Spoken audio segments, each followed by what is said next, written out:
Hello, Charlene here, and this is the LinkedIn Success Workshop. And today we're talking all about stories and how to use the power of story in your LinkedIn posts and essentially anywhere in your business and how you can easily incorporate that. So let's get started for today's workshop. Oh, sorry.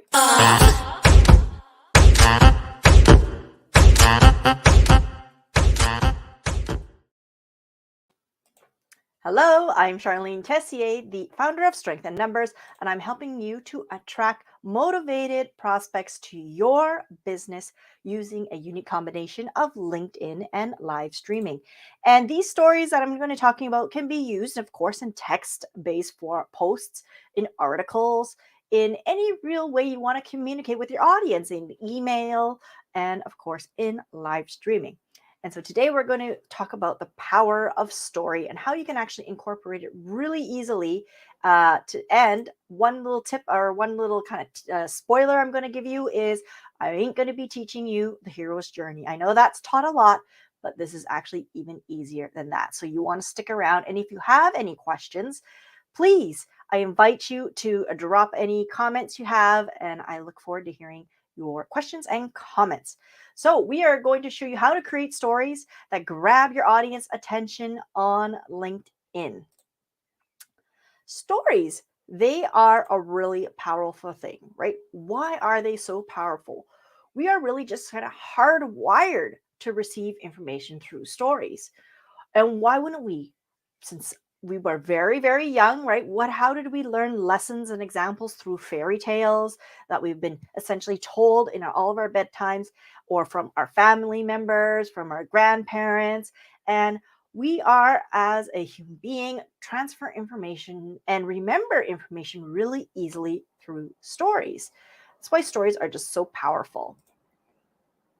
And in social media, we are trying to stand out, right? It's really, really noisy and we're really kind of shouting into the wind here. And sometimes it can be very frustrating, especially when we are posting constantly and we are kind of getting tired because we're feeling that people aren't really connecting maybe with our content. And stories, adding stories can be a way so that your audience can not only remember you better, get a better sense of who you are, but it makes it a lot more interesting. And often people will share interesting stories. You'll notice those kind of stories generally get proliferated and shared much more often than just sort of the facts based posts. Well, what do stories really do? What they do is they evoke emotions.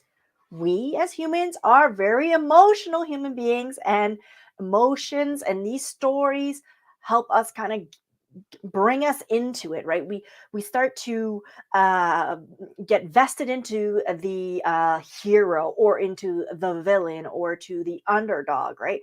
And in our subconscious mind, really great stories really pull out that emotion and evoke a kind of a response that we really do feel. And that's why we really love stories, especially in movies and TV shows. It really brings out that emotional response from us. And it's one of the main reasons that storytelling techniques really inspires us, and how we can really learn from story, and it makes it so much easier to actually remember information that we're trying to convey to you.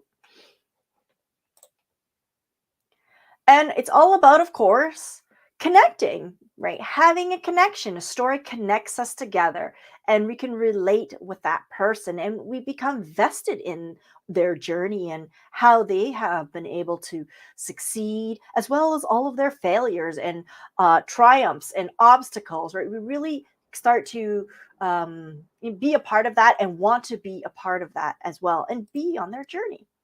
And I'm going to share with you my story.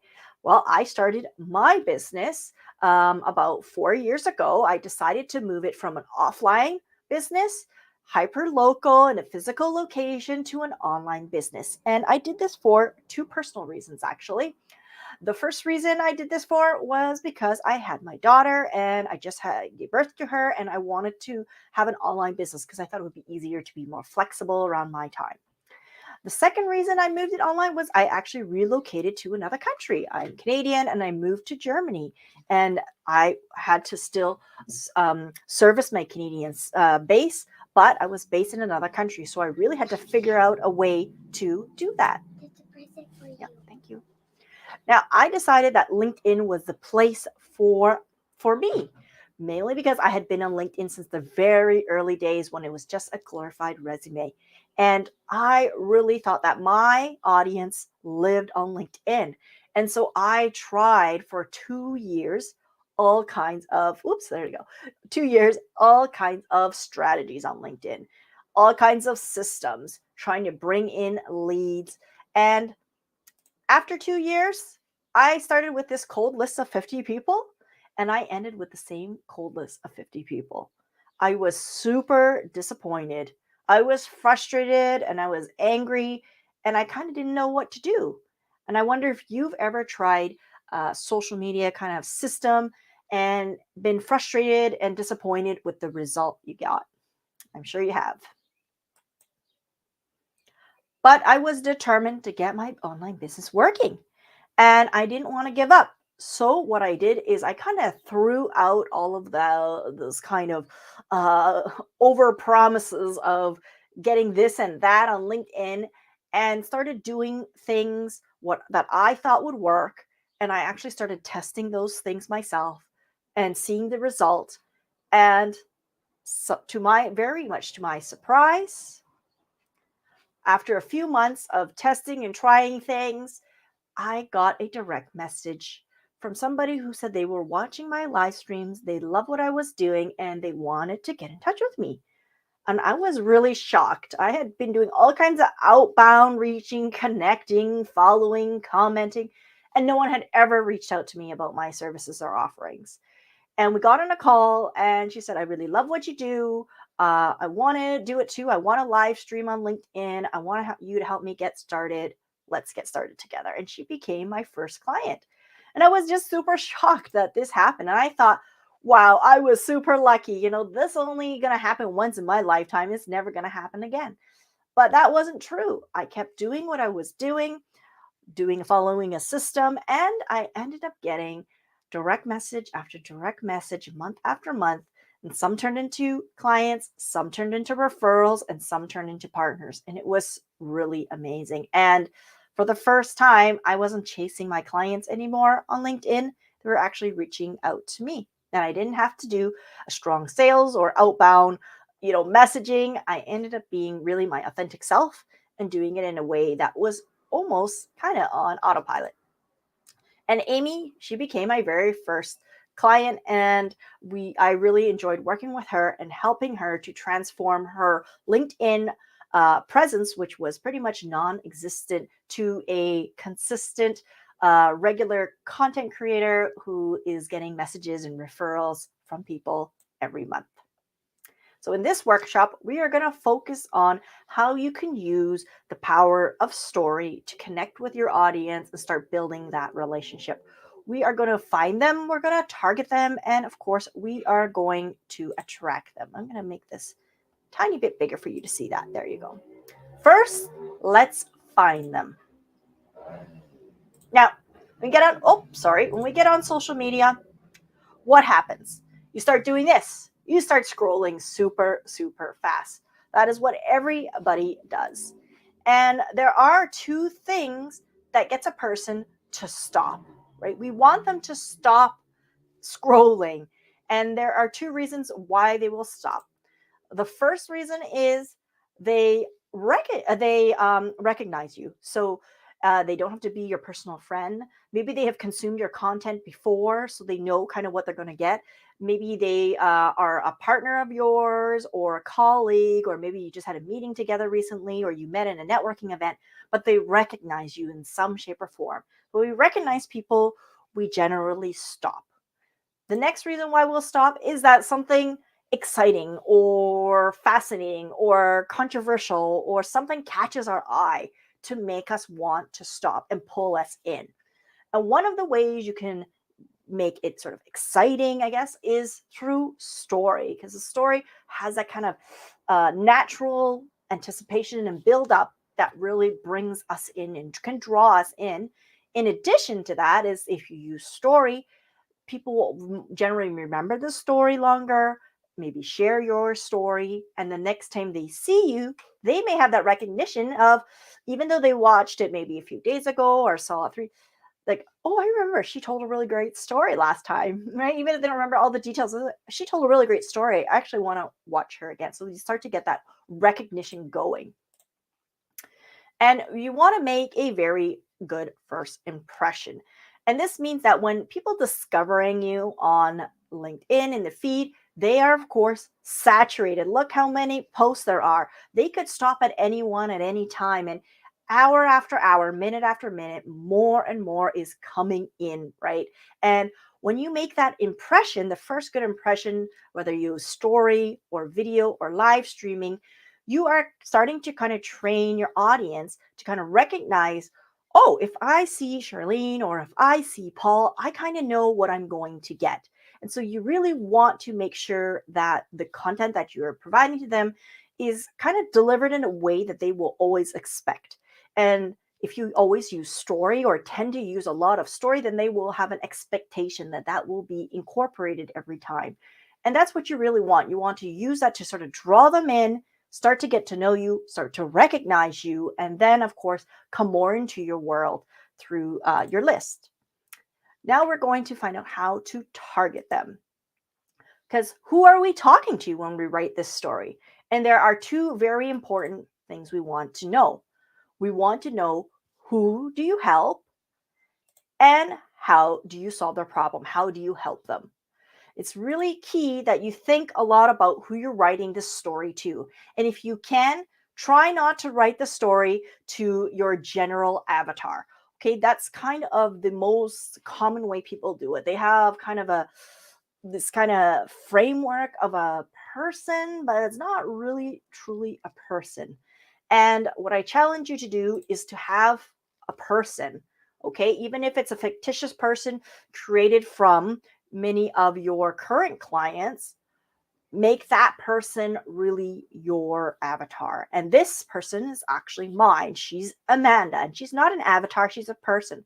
And I write and speak to her. I know exactly who she is. I know that she's around 35 years old, that she has two children, 13 and 16, that she's running her coaching business for over 5 years, that she is making regular monthly income, and now she wants to really use video live streaming on LinkedIn. And I know a lot about her challenges and the questions she has about doing that, and it's very specific. And so when I write my stories, I'm thinking about her. I'm thinking about her when I'm writing anything or creating any piece of content. Because when we speak to a single person, it is much more powerful and will have a much more impact and reach than you trying to speak to a very generic blob of people. It is very, very difficult for people to kind of latch on to. What we really want is people to latch onto you and to get kind of invested in you and your stories.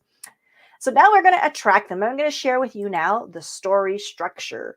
And many of you have already learned about what's called the hero's journey. And the hero's journey is, of course, the most idyllic kind of story structure and the most, I guess, written about or whatnot. And it is a very good story structure, but I find it to be quite difficult. And then it's probably better suited, I feel, for like movies, like really long form novels and books. I feel you don't need quite a complex story structure for social posts. You can get away with something a little bit lighter and easier. And this is the story structure. I'm going to blow it up for you. Bigger, bigger, bigger. And I'll move myself even bigger. Let's see if there we go. And I'm just blocking the part that says once upon a time when you start the story, obviously. And this story structure was not created by me, was created by my friend Alex Owen Hill, which I believe actually got it from another source. So, hey, if you Google it, you'll probably even find it. It's a very simple structure. And what you have is you have at the point of 0 point beginning of the story, you have once upon a time, you start your story. And then at 10%, something happens, an incident happens. But actually, what really happens 25% in the story is something changes, and that's where the real story begins. And then in the middle, 50%, halfway through, there's a point of no return. So that's when all the, the build up of things that are happening, and usually that's the decision point where something has to change. You got to make a decision. You got to do this or go do that. The point of no return. So you got to do a decision and move forward. And then at 75%, of course, as the person has decided on path B, something big obstacle, of course, comes into their way, challenges them, and we're like, oh my goodness, he's going to be able to overcome that. And yes, they are able to overcome that. And at the very end, that is the climax, them overcoming it, and then the story ends. Because as soon as they've overcome it, we are no longer vested in the story. Now, this still looks a little bit complicated, but it's not. And in fact, you don't need to have a really long, arduous, and complicated story. One of the really great things that I love about this framework is that I actually try to write a story which has one sentence for each of these points. So I have the once upon a time has one sentence, inciting incident, one, change of plans, one, one, one. So that ends up being 7 sentences, maybe 10 if you want to put a little bit more detail in there. But 7 sentences can make a really great story. It takes less than, a minute to really tell. And it draws people in. And the more you practice writing story, the better you will become at it. It is a little bit of an art form, but it is not difficult. Now, you're probably wondering how you're going to incorporate this story. Okay, so I'm going to give you an example, a very simple example to do it. And this is a very simple framework where essentially you start with your story. That's the first structure I gave you. And then after you tell your story, you're going to give the lesson. So kind of like, what is it you're trying to teach these people about in the story? What is the point of this story? And then you're going to have the hard example in how they can apply that into their lives. Okay. And so I'm going to give you an example. This is the story part. It's how Batman can increase and get you more views. And my brother and I, when we were growing up, we watched in Syndicate. We are not that old. Batman, this very old Batman TV series. And this Batman's TV series always had something happen at the very end. But before that happened, my brother and I would often fight over we would get to watch. Because hey, it's not like in this time period where we all have monitors and screens that go each all sit on our own screen. We only had one TV.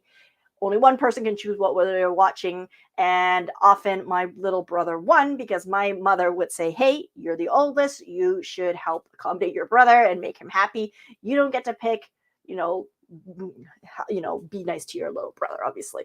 I wasn't super happy about that, but I ended up watching a lot of Batman. But Batman is super interesting. And one of the great things about it is he teaches us a very important marketing tool for us live streamers. And that is at the end of every Batman show, it always told you it had, of course, a cliffhanger, open loop, which you can have, but you don't have to. But the most important thing, they always told you to come back at the same bat time and the same bat channel. And what it was doing, it was building the habit for you to know when and where to show up. And Batman did this way back in the 60s. And when you're live streaming, people often don't think about that. Here's me live streaming. What they don't think about is they think that, oh, let's just go live at any time, right? Because then, I'm just going to go live. It doesn't really matter. But actually, if you go live on the same day, same time, all the time, people know when you're going to be producing something of value. They're going to have an expectation. They're going to be there. They are going to be looking for that, waiting for that. And so that is why. And so that's essentially the example they just did with the Batman. Batman was my little story. It didn't quite have that climactic effect that I would have liked, but it still worked. And what was interesting in that is that I used a story that seemed very unrelated. What does Batman have to do with live streaming consistently? And I could talk a ball about you should live stream on the same day and the same time. You're going to get more views. Well, that's very nice, but it's not very interesting. And it's kind of dry, to be honest. But Batman, what on earth? Batman with live streaming? That is interesting. And so by having Batman as a story, then having same bat time, same bat channel, that was the lesson. That was what I wanted you to get out of that story, was that I came on the same day and the same time because I knew what was going to happen. I knew that I wanted to see that program, and it reminded me at the end of that program to come back. And how does it work? An example of the real world. If you're live streaming and you want to build up your audience and your views and get more views, live stream on the same day in the same time, same bat channel. And that's a simple way to make a story that seems completely unrelated to your topic. And you can do that as well. And it's actually very fun and interesting, and it's a little bit challenging, but you are able to. And you can use a random word generator to kind of sprout off ideas of stories, and then think about some kind of concepts that you, of course, want to talk about for your business, and try to interlink them and be creative. And you'd be surprised how many people are going to be watching that, because it is so much more interesting and a lot more fun. So far we have spoken about in this workshop about story and the power of story, how to use it to attract more clients on LinkedIn. Is we've talked about how to find them, how to target them, and how to attract them. And we spoke first about how your potential prospects find you and discover you on your LinkedIn feed, and that they are really looking to find those who they recognize. And using story can help that recognition build up a lot quicker. And by having a very clear audience member, that was my person, who was Amanda, and not this generic avatar, you're going to have more impact, and your story is going to be a lot more interesting for people. And for the third thing, we attracted them by, I showed you the simple structure as well as a little framework that you can use to apply that simple story structure to link it back to anything that you're talking about in your business and make it a lot more interesting. So, story is super powerful. It is one of the most amazing tools I think we can use in our toolkit. And I don't think we use it enough. So, I'm very curious. Comments below. Let me know how you're using story in your next social post. And if you are looking to attract clients on LinkedIn in a really lightweight and easy way, then I invite you to a free LinkedIn Roadmap Success Call with me, where we're going to map out how you can start getting clients on LinkedIn. It's a free call, and I will drop that link of you can just direct message me. So you can just direct message me on LinkedIn, and we can get started. Have a wonderful day, and I will see you all next time.